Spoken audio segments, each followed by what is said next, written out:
In করে নিব। ওকে, তো লগ ইন করে নেওয়ার পর আমি এখানে আসবো। এখানে আসার পরে যে ফান্ড ট্রান্সফার লেখা দেখছেন এখানে, যে এখানে ফান্ড ট্রান্সফার লেখা আছে, এই হচ্ছে আপনার ফান্ড ট্রান্সফার। এখানে আপনাদের ক্লিক করতে হবে।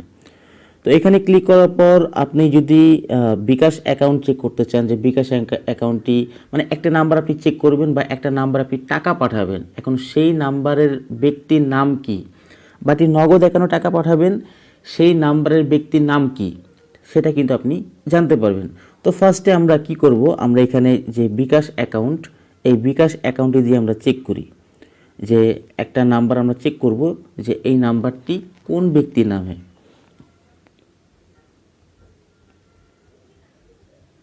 ওকে, আমরা এখানে দিলাম। তো এখানে দেওয়ার পর আপনি দেখতে পাচ্ছেন এখানে কিন্তু সেই ব্যক্তির নাম সহ চলে আসছে। ব্যক্তির নাম হচ্ছে আপনার জাহাঙ্গীর আলম। ঠিক আছে, তার মানে কি